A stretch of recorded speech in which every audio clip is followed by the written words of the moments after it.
Welcome back to the public policy stage at AIUK. We hope that you've been enjoying all the sessions. Just to remind you that you can go back and watch anything you've missed again on the on-demand section. In recent years, the field of computational social sciences, or CSS, has become more and more popular, and policymakers from around the world are now interested in the toolkit that it offers to address real-world problems. So now, to better understand what CSS is and what role it can play in tackling today's global challenges, our penultimate session of today gathers some of the founding figures of this field, hopefully 3 of them. We're having some connection issues. And we welcome back to chair this session Dr. Omar Guerrero, Head of Computational Social Science Research at the Alan Turing Institute, who's going to run this panel for the next hour. So over to you, Omar. Thank you very much, Timandra. Welcome everyone to our penultimate session entitled The Role of Computational Social Science in Policymaking. It is a pleasure to be your host. I would like to invite the audience to submit your questions through Slido, and I will try to bring them up towards the end of the session. So the last decade has seen the emergence of a new field called computational social science, or CSS for short. In this session, we will learn more about what exactly does CSS entail and how it differs from more traditional social sciences. To discuss this and other ideas, we have the pleasure of hosting 3 of the founding figures of CSS, each one with seminal contributions that span decades. When most social scientists viewed computing as a tool for crunching numbers, our panelists envision it as a paradigm for scientific inquiry, as computing to them was a much more profound concept, one intimately related to behaviorism and to the complexity of social systems. Before introducing our distinguished panelists, it is my pleasure to tell you that part of their legacy is reflected today in the work that we are conducting at the Public Policy Program. For instance, with this very session, we are officially launching our new Modeling for Policy theme. This new research group will be conducting cutting-edge research on various policy-relevant topics that include labor markets, production networks, housing markets, international trade, technological change, international development, and government behavior. As we grow, we will be actively expanding to other areas where policymaking could benefit from CSS, and we will continue to bring talented researchers from diverse fields such as economics, political science, applied mathematics, sociology, physics, and computer science, among others. The aim of the Modeling for Policy theme is not just to push the frontier of CSS, but also to make these technologies available to the actors in the public sector, such as government departments, ministries, and international organizations. So if you are interested in the work that we will be conducting and you wish to be involved, feel free to contact the Public Policy Program at any time. Now, let me have the pleasure to introduce each one of our panelists in alphabetical order. First, I would like to welcome Professor Robert Axtell. Professor Axtell uses modern computing and data to advance the social sciences, specifically economics. His research has appeared in top scientific journals, such as Science and the Proceedings of the National Academy of Sciences, USA, and in leading field journals, such as the American Economic Review, Economic Journal, Sustainability Science, and Autonomous Agents and Multi-Agent Systems. He is currently professor at George Mason University, visiting professor at MIT, and external professor at the Santa Fe Institute. Previously, he was visiting professor in the Complexity Economics program at the University of Oxford, visiting professor of economics at the New School of Social Research, Mellon visiting distinguished professor at Middlebury College, visiting professor of computer science at Georgetown University, and visiting associate professor of economics at Johns Hopkins University. He holds an interdisciplinary PhD from Carnegie Mellon University. It is a pleasure to have you, Rob. Next, I would like to welcome Professor Joshua Epstein. Professor Joshua Epstein, he's a professor of epidemiology in the New York University School of Global Public Health and founding director of the NYU Agent-Based Modeling Laboratory. with affiliated appointments at the Courant Institute of Mathematical Sciences and the College of Arts and Sciences. Prior to joining NYU, he was professor of emergency medicine at Johns Hopkins and director of the Center for Advanced Modeling in the Social, Behavior, and Health Sciences, with joint appointments in economics, applied mathematics, international health, and biostatistics. Before that, he was senior fellow at economic studies at the Brookings Institution and director of the Center on Social and Economic Dynamics. His research interest has been modeling complex social and health dynamics using mathematical and computational methods, notably the method of agent-based modeling, in which he is a recognized pioneer. Welcome to the panel, Josh. Thank you. Pleasure to be here. And now, and I'm very glad to see that she just joined us, I want to introduce our third panelist, Professor Lee Tesfatsion. Professor Tesfatsion received a PhD degree in economics from the University of Minnesota, Minneapolis, with a minor in mathematics. She is research professor of economics, professor emerita of economics, and Corsi Research Professor of Electrical and Computer Engineering, all at Iowa State University. Her principal current research areas are electric power market design and the development of agent-based computational economic platforms for the performance testing of these market designs. She is the recipient of the 2020 David A. Kendrick Distinguished Service Award from the Society for Computational Economics and an IEEE senior member. She has served as guest editor and associate editor for a number of journals, including the IEEE Transactions on Power Systems, the IEEE Transactions on Evolutionary Computation, the Journal of Energy Markets, the Journal of Economic Dynamics and Control, the Journal of Public Economic Theory, and Computational Economics. It is a pleasure to have you on the panel, Lee. Very well. So now we are ready to start our panel. And I want to begin by saying that today we hear a lot about computational social science, and schools across the globe are opening centers and degrees on this emerging field. When asked, what is CSS? Many newcomers refer to the use of big data or to the ability to compute estimations that were impossible with previous technology. However, for many social scientists, the use of large-scale data and computational power is not really new, and many fields like econometrics and microsimulations have a long history in this regard that dates back to the mid-20th century. Therefore, I would like to start by asking our panelists, what is computational social science, and how does it differ from other more traditional approaches that have been also using large-scale data and computers for a long time? And I would like to start perhaps with Rob to open this discussion, and then we can elaborate on that. Thank you very much, Omar. It's an important question, and obviously one which is kind of non-stationary in the sense that the meaning of this term is changing over time. I think when we first got started doing this work, and although the name has been only around for say 10 or 15 years, I mean, the work that Josh and Lee and our colleagues have done has been around much longer. So even though we didn't have that name necessarily, we've certainly been doing this kind of work for some time. But when we first started having degree programs and coursework, et cetera, in this area, and from an academic point of view, CSS was largely about the computing taking center stage. And my sense is that the data, which has come along more recently, was in the background. I mean, it was very important to calibrate our model somehow, but the computing was the real novelty. But as you have just alluded to, Omar, I mean, the mixture now of being able to use large-scale data together with the computing, this is the real advance that we have today, and which we're all trying to figure out how to make best use of. I mean, let me just put a maybe somewhat nuanced point on your comment that we've always used data in one form or another one in the social sciences. Of course, this is true.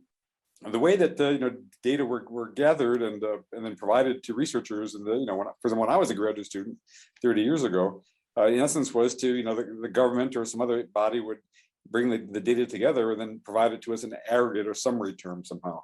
But now the real novelty is we can really get our hands on microdata. So it could be data on individual businesses, individual firms, individual taxpayers, individual computer users, something. And so I think the real novelty of what we can do with computational social science today is we can merge microdata on individual actors with computational models rendered at the level of individual people, and then bringing that kind of chemical mixture together is something which was not possible before, really econometrically or otherwise. And so I'm going to leave my answer more or less at that, but just say that I think that from the point of view of those of you in the audience who want to do some computational social science, I mean, one of the exciting things about the field right now is that how best to do this kind of Vulcan mind meld of microdata with computing.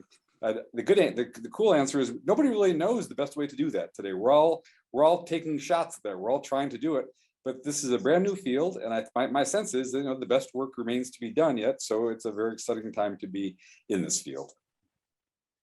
Thank you, Rob. This is very insightful. Josh, you have set up many groups across your career, and I guess this has been a frequent discussion with your colleagues. Yeah, for sure. I mean, I agree entirely with Rob's great remarks, and I think the ability to get micro data is really revolutionary for the field.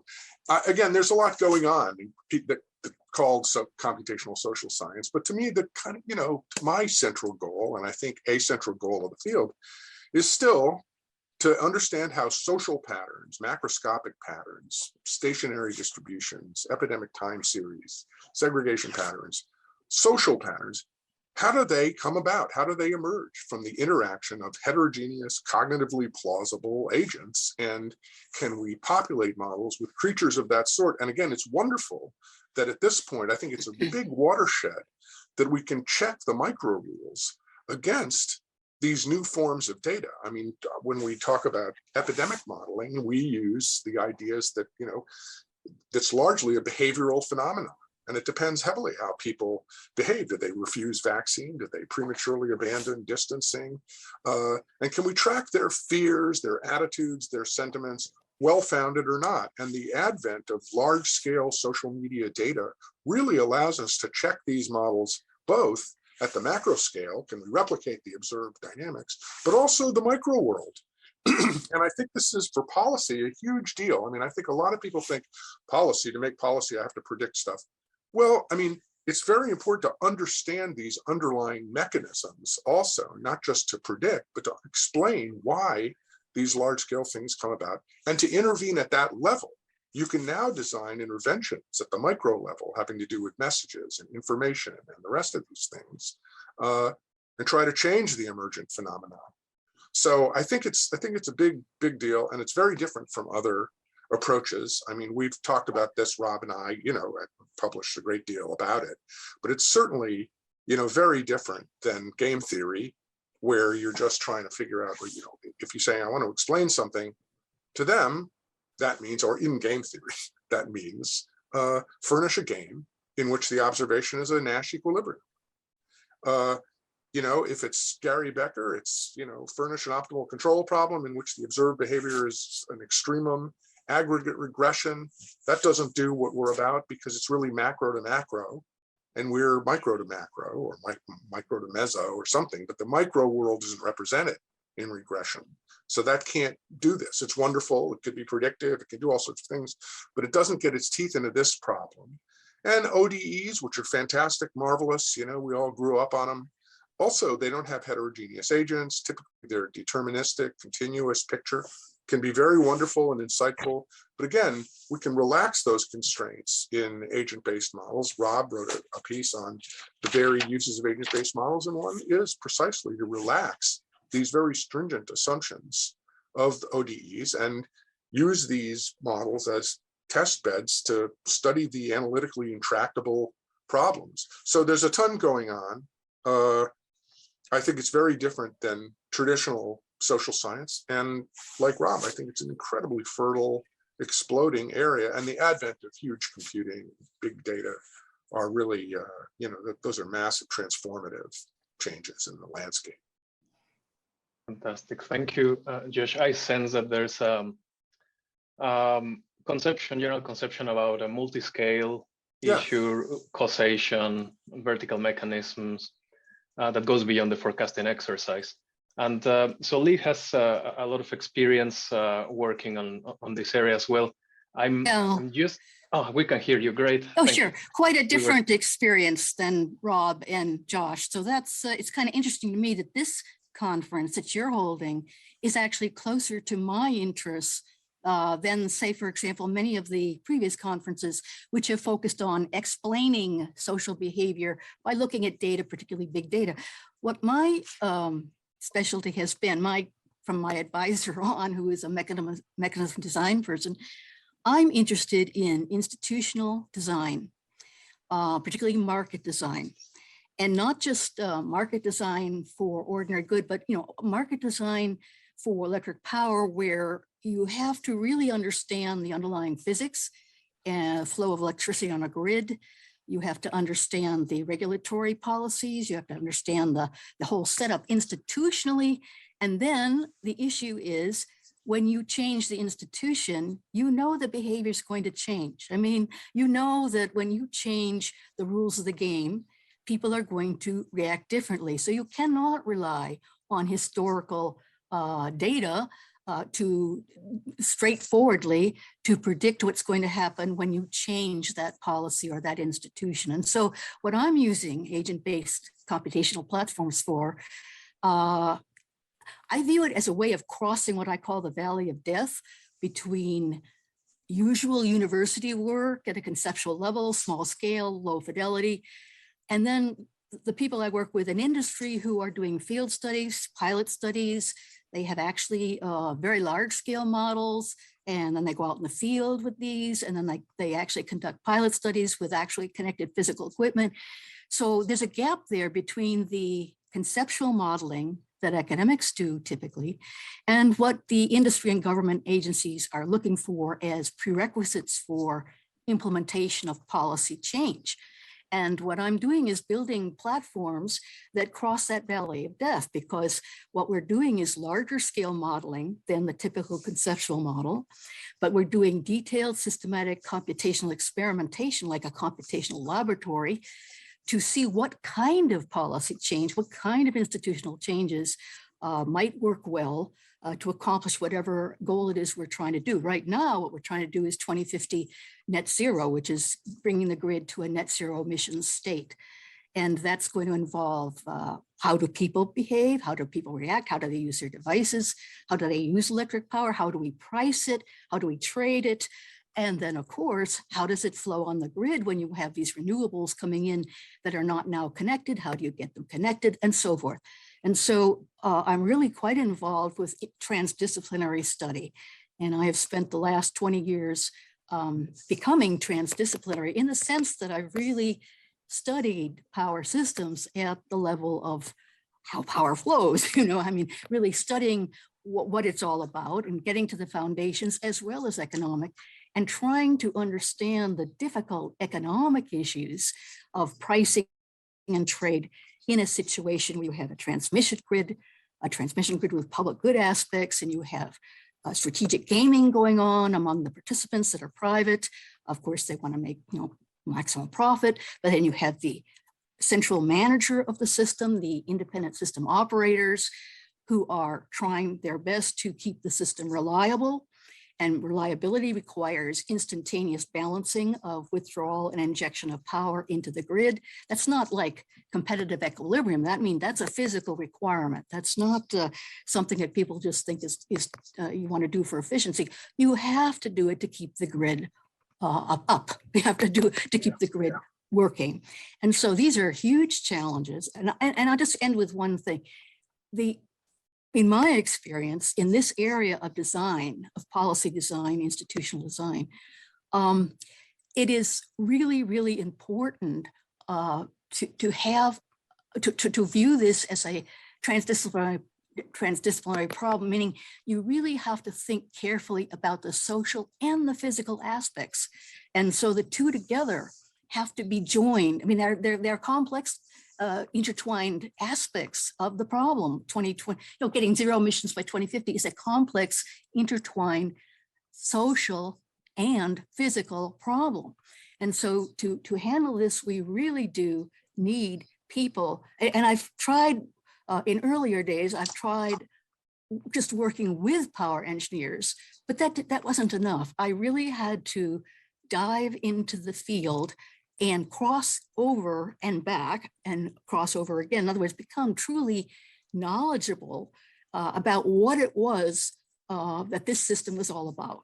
And that it just is, there's no pure social system. There's no, well, at our level, let's just say, of observability, there's no pure physical problem either if we're talking about something physical that's affecting social behaviors. And so the two together, having to do the two together, to me, that is what's the big thing about CSS, because in the models we used in economics, they were too rigid, they weren't flexible, they did not allow simplifications to be tailored to purposes at hand.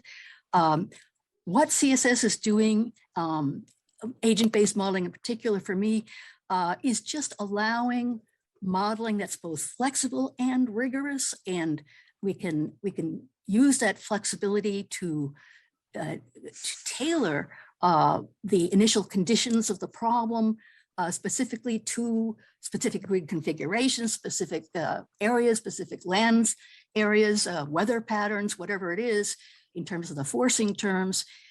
But again, I'll come back to that main point that I think distinguishes me in my work choice, my choice of specialization from other CSS or agent-based modelers is that I'm not trying to explain existing behavior. I agree with Josh.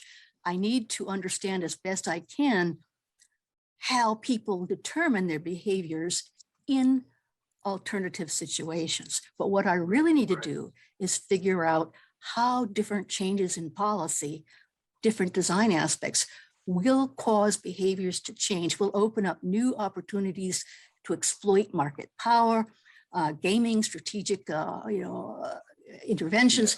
How is it? Which kind of policy design for 2050 net zero 2050? Which kind will do? I'm afraid now you're touching exactly on our next question, and I think this is a good opportunity. Sorry to interrupt, but it's a good opportunity to transition to that so that you can continue on this topic. Sure.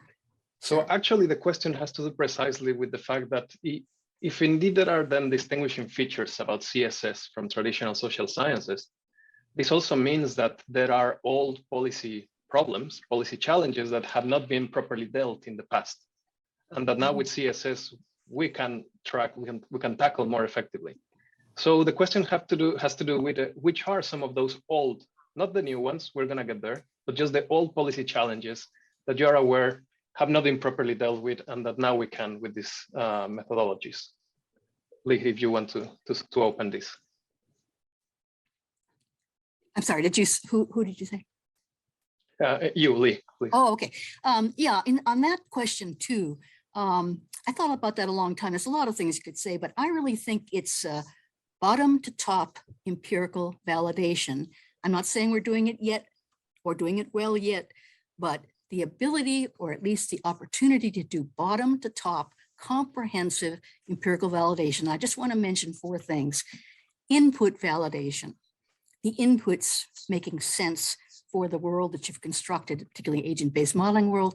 Okay, the inputs have to be credible to stakeholders. I mean, you can't just start with arbitrary models taken from journals. You have to really think, what are the stakeholders' roles? How do we formulate the initial conditions here when we institute the policy change, for example, so that stakeholders see themselves in the model and understand that you've captured their concerns in this policy design proposal. So there's input validation, but secondly, and this is the big one for economics, process validation. Stakeholders are very well aware of how things work, much more aware than we are as academics. And so you really have to pay attention to the details of the rules of operation, physical and settlement and trade. And you have to get those right, or the stakeholders won't pay you any attention. You walk into an engineering conference, you start speaking to an engineering audience, they're going to just laugh and leave the room if you start giving them some simple model with rational expectations and equilibrium, that's not going to listen to you, right? So you have to really get the processes right. How do things work as dynamic processes within this system? And then the third thing is, of course, you have to do output validation. You have to do descriptive output validation within sample. You also want to do predictive output validation out of sample. You say this looks good in sample. The system stays reliable. It works, seems to work well. It's resilient to shocks. Behavior is able to be audited to the extent that market power is reduced to acceptable levels. But then you start actually operating the system out of your sample, out of your envisioned small interval of time, and things could go haywire. So you really have to do predictive output validation, descriptive output validation, process validation, and input validation. And I think CSS techniques allow us to do that. Thank you very much. That is very insightful, very precise 3 points that I think will raise some questions by the audience. Josh, would you like to elaborate on this? What are old policy challenges that perhaps have not been properly addressed? Well, I think there are many, of course. I think the issue of things like financial panics really do violate the picture of rational optimizing, rational expectations actors, and behave perhaps more like, contagious diseases than rational optimization. And I think there is latitude for applying agent-based contagion models to financial panics and try to replicate some of these actual market crashes and the rest. I know Rob has done this and might say a few words about that. Another old area, of course, is the containment of infectious diseases. I think of epidemics as social phenomena because behavior looms so large in them. But the sheer ability to model at the planetary scale is very novel and powerful. And in containing diseases like Ebola or COVID or the rest, we really never had the ability to forecast on a global scale. And that really alters our ability to address some of these questions and anticipate them and even maybe nip them in the bud, as I'll talk about in the next question. The whole area of civil violence within states and between states is an enduring issue. But I think there's a lot of very novel agent-based modeling that reconstructs things like the Arab Spring.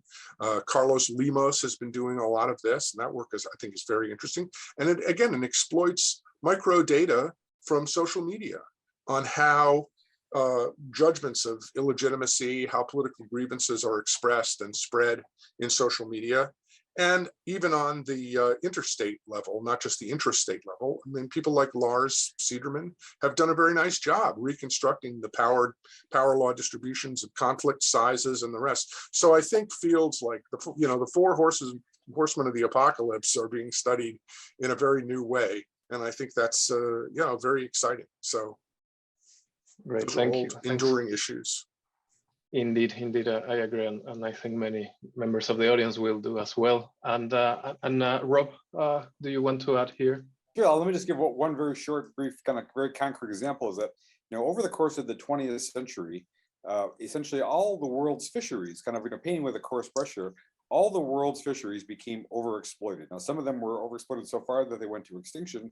Think about the Atlantic cod, almost to the point of extinction. But around the world, many fisheries under huge pressure from rising human populations.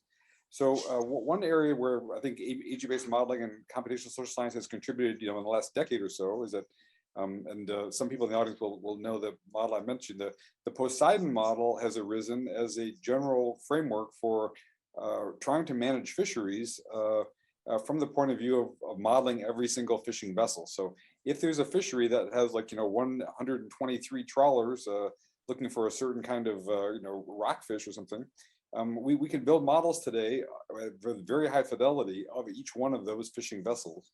And with the logbook data and other kinds of GPS things that are on the boat, et cetera, we can do a very fine-grained job on trying to understand which kinds of policies can work for this.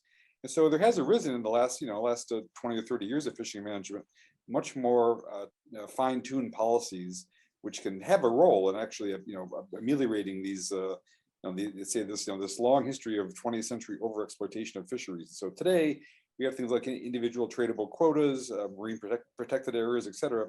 And those things actually have been shown from a public policy point of view now to work well for controlling fisheries when typically there's some one regulator in control. Now, there are still fisheries around the world, like the thing about Pacific tuna, where there is no one regulatory body that has full control. Those still pose challenges. But I guess the main thing to say is that once we've built models of individual fishers, individual boats, individual vessel captains, and we can say we understand how they're doing what they're doing, why they're doing it, we get to get a much better handle on it. And so this is just one concrete example of where I think that the modeling the individual incentives properly has led to we're starting to turn the corner now and recovering the world fisheries. Yeah, if I can add just a tiny footnote, I think we're all, I mean, that's great, Rob, I agree. I forgot about that. It's lovely, lovely work. But I think we're talking about, you know, high fidelity coupled systems calibrated to micro and macro data. That's a real transformative move. Indeed, and I myself have seen some of those models that you're speaking about. That they are very, very impressive. And then this begs the question of how then we can use these technologies to address new challenges that we didn't have before. And I think Josh here had the raising hand to address this question first. So please, Josh, if you want to tell us about the new policy challenges that you think only CSS can address. Well, I think there are a few. I'll try to be efficient.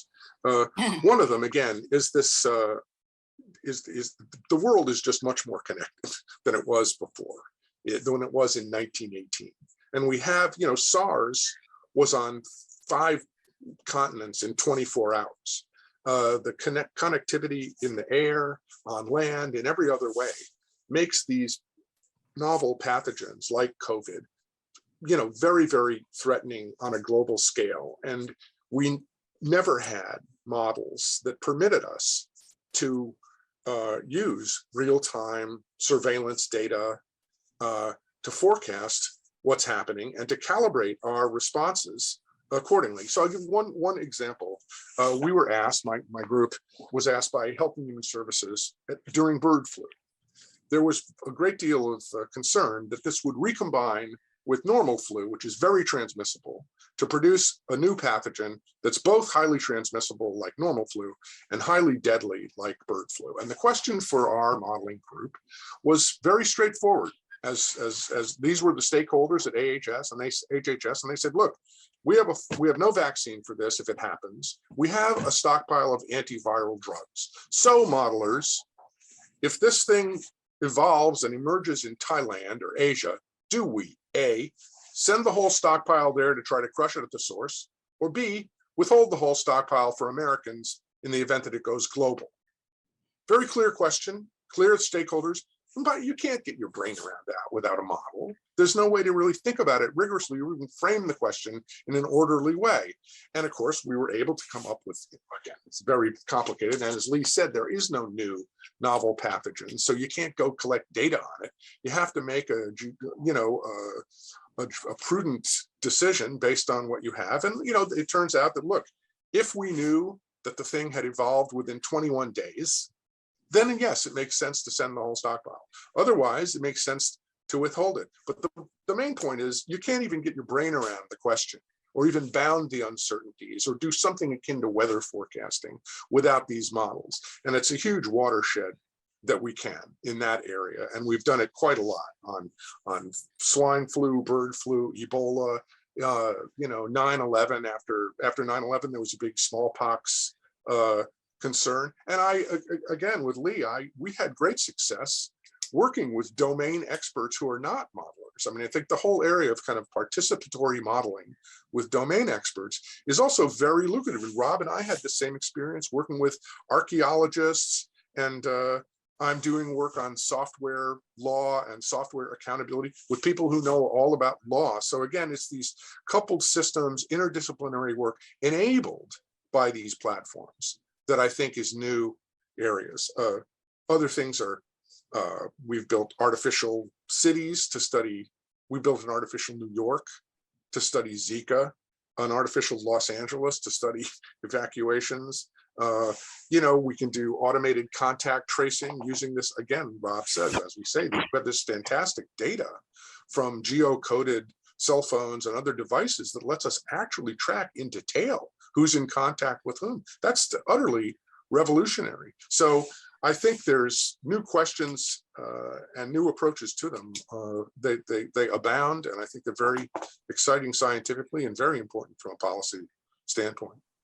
Indeed, and more than challenges, it sounds to me like global challenges. So that Yeah, these are very, for very sure. complicated questions. And Lee mentioned one of those challenges in her work, moving towards zero emissions. So perhaps, Lee, if you want to comment here as well on new challenges that CSS can address. Yes, I mean, I see, listening to Josh, it's interesting because we're more connected in our work than we probably think, but it is a different type of topic, 2050, net zero carbon emissions. What we're doing there, I think I want to mention something else that I don't think Josh mentioned, iterative participatory modeling, which certainly did not start with me, but started, I believe, with anthropologists and others who were working in the field. And this is what is turning out to be very exciting for doing these kind of very difficult policy issues where you're trying to redesign an institution. And I'll just say briefly that in our work here at Iowa State, working with national labs also and industry partners, we have been creating sequentially and successively platforms, but not just any agent-based modeling, co-simulated platforms where the co-simulation tools are being developed along with our own development of these platforms. So it's sort of like an iterative process. What we're trying to do here is enable these large-scale platforms to connect together various levels of processes. For example, in our work, we have a distribution system that's integrated or linked to a transmission system, high voltage transmission system.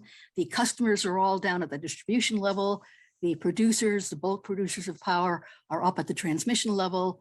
The renewable energy is now at both levels. There's both farms, wind farms and solar farms of large scale, but there's also smaller rooftop panel. So we have all these different types of levels, and we're getting at the computational issues by employing co-simulation. And so we have developed something called the iterative or the integrated transmission and distribution transactive energy design platform, ITD test platform. We're looking at transactive energy designs for these integrated transmission distribution systems, meaning we're trying to do the settlement and trade rules in ways that encourage movement towards zero or net zero, I should say, carbon emissions by 2050. We'll have an intermediate goal in 2035 of reducing those carbon emissions by a certain percentage. As we move toward that, we are successfully building platforms of more sophisticated nature, more high fidelity, with more input from industry, and trying to work our way towards sensible redesign, because we have to do redesign of current power markets. They are not designed properly for high penetration of renewable energy. They're not designed properly for very active demand side participation, with people using their devices, their water heaters and their heating, ventilation, and air conditioning systems as devices that can add or subtract power to the grid and therefore be used to help balance a grid. Getting all these people working or rowing or paddling in one direction towards 2050 for zero net carbon. We have to have the design work right. We have to have it align incentives, but we still have to have it respect customer privacy. And so this is very challenging, goes back to mechanism design in economics, but on a much broader scale. I call it customer-centric modeling, where we're using dual decomposition and all kinds of interesting decentralization algorithms to allow customers to participate without losing their privacy, and allow system operators to operate systems reliably on the basis of the information that they do have. So it's very, very challenging. And I can't even imagine trying to do this with a standard economic models. I mean, where is the equilibrium when you're moving dramatically towards a different goal? I mean, it's just not, the models there are just rigid and unhelpful. And so what we're not looking for an equilibrium, we're looking for a robust design that works well over time to keep things, lights on and customers happy. But certainly we're always cognizant of the change. Everybody's going through huge change. If you wanted to define that as equilibrium, okay, but what we're saying is we're looking for stability in a robust control sense, a robust design sense. We're not trying for optimization as so much as we are trying for just resiliency, reliability, and efficiency on a day-to-day basis. Exactly. So, and indeed, this seems that needs to be accompanied by a transdisciplinary approach to face these new challenges. And Rob, you have plenty of experience as well working with people from various different disciplines. So perhaps you can close this part of the discussion. Yeah, so let me mention that so many of the challenging problems that we have are in fact multidisciplinary. And so if I can just maybe address my points to one rather narrow specification of this thing that you mentioned that you have for us, Omar, is that Josh mentioned digital twins, and it may be in the fact that because so many social science problems are coupled ones, until we have fairly comprehensive representations of the thing under study, the city, the system, whatever it is, we really can only give partial solutions. And so many policies that are proposed to deal with certain problems historically have ended up being kind of partial solutions because they were not comprehensive. And so I do think that this emerging technology of digital twins, whether it's for an entire city or for like an entire airport, or whether it's may not be an entire geographical thing, but maybe just some entire defense system, say, or something, right? I think this really has the potential to change things, and it's something which is only accomplishable in a CSS sense. It can't be done with pencil and paper and Samuelsonian economics, as it were, right? But for example, just to reference a little bit further, is that I'm familiar that many of the big data companies these days do in fact actually possess digital twins of the things that they manage. So think about Facebook. Facebook has an incredibly large billion level network, but they actually have digital twins of certain components of it, which they can exercise, and they can better understand ahead of time what a change in the policy on their platform will mean for those changes in those users. And that's really revolutionary. And so let me just say then the final comment, Omar, is as a side effect of that, then, or that's kind of like a corollary of that, is that many policies in the real world have kind of like unplanned, unforecasted side effects. That we all know these things, right? Like there's some change in the tax law which is going to hopefully improve something, but then it actually gives the ability to somebody else to cheat or something.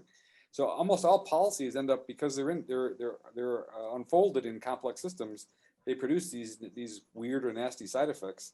If you really have an authentic representation of the system under study, you can hopefully get some handle on what those side effects might be ahead of time, and then try to tune the policy in advance to avoid such side effects. So I think that the combination of digital twins and then the exploration of possible side effects could really be a game-changing technology for how policy is done in the future.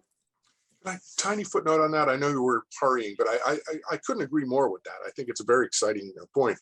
It also, all of this raises new questions of social justice also, and how computational methods can improve those. I mean, we're working on a piece, again, this is an NSF project on software accountability, and, unsupervised, unchecked, software, AI, all these technologies are used to determine who gets loans, who hears about housing opportunities, how advertising is distributed, employment, promotions, all of these things. The software used to adjudicate all of that can be biased in ways we don't understand very well, and unintentionally so. So it's very important to have digital twins of a housing market, and when you release software into that, find out what are the unintended consequences that might be produced, and are they actually inequitable? So I think that's a whole new, brave new world also, just as Rob's saying. I'd just like to make a comment on that digital twin, if I could ask. My understanding is that it's what we're trying to do too, in other words, but the techniques that we are modeling in our agent-based model are actually the implemented algorithms in the actual thing we are studying. In other words, it's becoming quite automated now. The transactions and the operations of an electric power grid are becoming increasingly automated.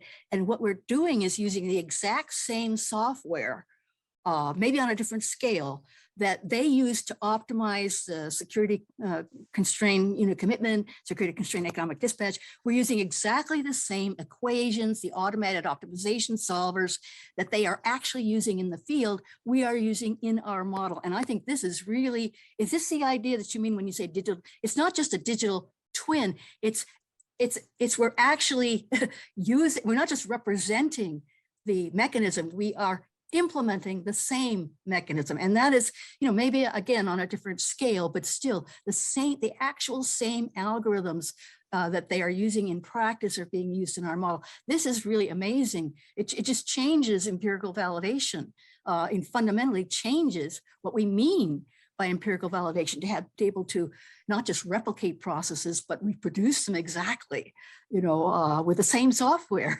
exactly the same software. So anyway, commenting on that would be You're absolutely right, and indeed, digital twins and also data ethics are two things that we take very seriously in the Turing. There are some initiatives now being born on digital twins, so something that you will hear more about in the future coming from the Alan Turing Institute. We still have a few minutes, so before I close the session, I would want to bring one question or two, and you can answer it in any structure that you want. Advisably, if you can do it in a concise manner, that would be fantastic, so we can have more questions. And the question that we have from the audience is asking, how can we model or calculate social values and norms such as trust, gut feeling, emotional and sensory response of human behaviors? Sounds like a Josh question. Well, I mean, the answer is how can we do that? Not well yet, but we're trying. I mean, for example, there is in emotions, there are some people trying to include an emotional module in their agents. I have this humble provisional creature named Agent Zero that uses a very famous, crude, but elegant model of fear learning, for example, from two neuroscientists, Rescorla and Wagner. But there's a huge field of conditioned learning, fear, unconscious emotions, and how they affect our behavior. And I think some people are trying to embed emotional modules in their agents. What were the other things that you mentioned? I'm sorry. One was emotions. Norms, right? Oh, trust. Exactly. Trust is another very important thing. So yeah, when we're working on models, something like vaccine refusal, that's all about government trust. But there are also psychological mechanisms. There's this famous one Paul Slovic has talked about, psychic numbing, that's based on the Weber-Fechner law in animal learning.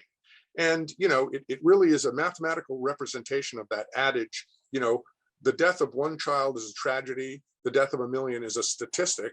And the higher and higher the body counts get, the more and more we are insensitive to them. So in one of our models, we have this simple, and it turns out to be logarithmic in the classical formulation. You don't actually perceive a million deaths, you perceive the log of a million deaths. And if you put that into these epidemic models, you can generate complacency and all these cycles of vigilance and complacency that produce multiple waves. So I think the incorporation of behavior, cognitive mechanisms underlying it, offers a lot of leverage on things we don't understand, like multiple wave phenomena in epidemics and other fields. One interjection on Josh's point. We also worry about trust in electric power systems, but it's trust but verify. So the modeling of the auditing, of the monitoring process is very, very important to minimize strategic gaming. So trust but verify. So that's how we try to handle it. Great, thank you. I will squeeze one more question here. This will be a more technical one. And this is asking, is it possible to quantifiably capture uncertainty in computational social science? How about interactions with other uncertainties, for example, weather forecasting?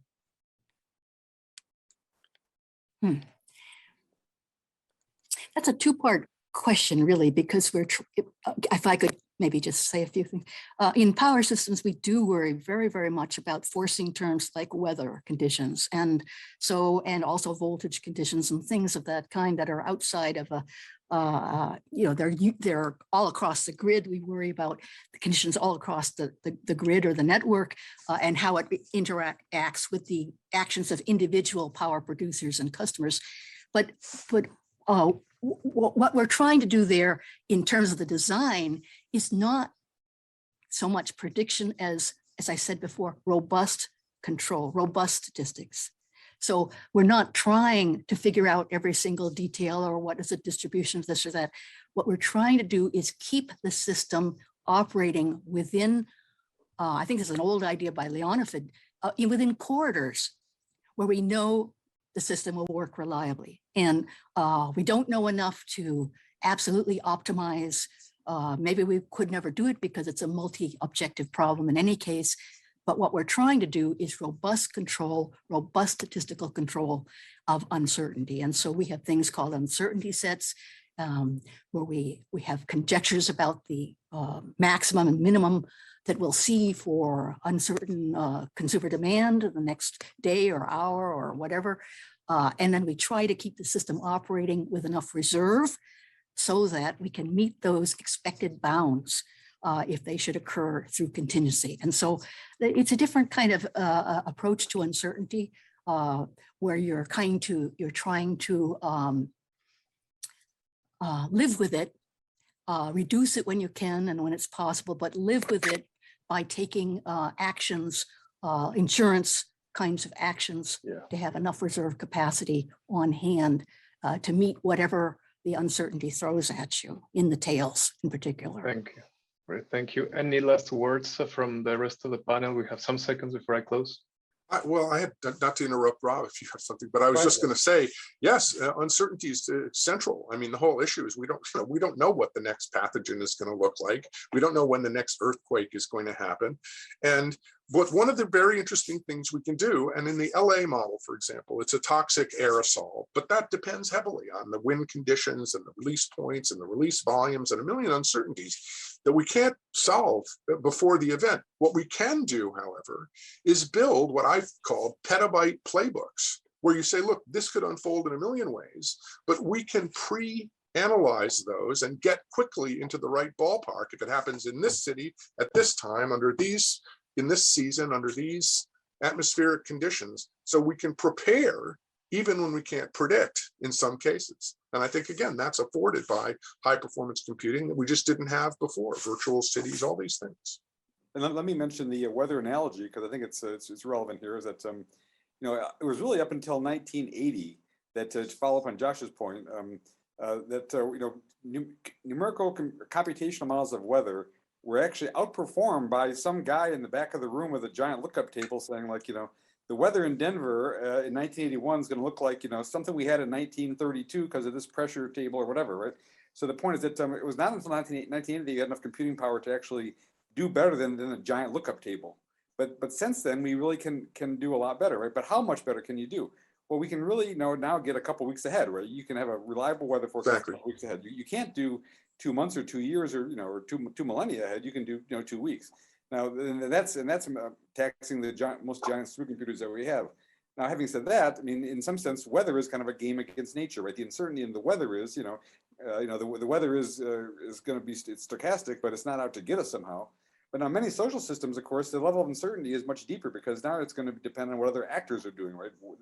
The opportunities available to you depend on what happens in the rest of the economy or social system or whatever, right? So there's a certain sense in which you need to have some deeper understanding of uncertainty. Uncertainty can be construed as just being probabilities, but then that's really much more like the weather game against nature analogy. And so one of the things, it seems to be one of the things that you can only do with CSS, one thing that's very hard to do with analytical models in the social sciences is to thoroughly evaluate the model space. It is, we have uncertainty about what the model should be. And it's very hard to look at the family of all possible models, for example.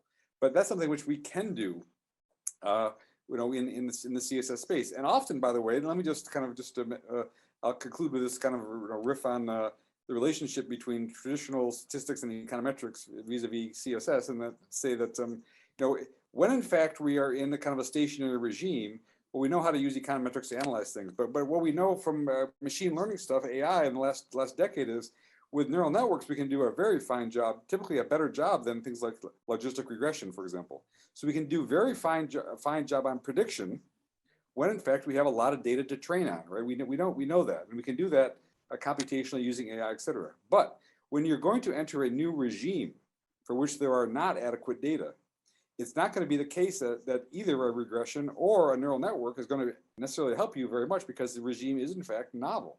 So at that point, the only tool you have to rely on is, well, aside from your mental model, is you need to have some kind of mechanistic model with the right specifications of human behavior in there to understand what is likely to happen. And so it does seem to me that CSS is in many domains the only way forward when we're facing novel policy regimes like, a crazy man attacking another country or something. Thank you. Thanks a lot. And I'm afraid I will have now to conclude the session. If it was up to me, I would keep throwing questions at you, and maybe we should do this Thank another you, occasion Omar. in a Thank you longer for session. organizing this. Thank you very much. I would like to thank then our distinguished panelists for the time and for sharing their experiences and their insights, and also to the audience for being with us today. Thank you very much, and stay tuned for our next session. Thank you, Omar. What a pleasure.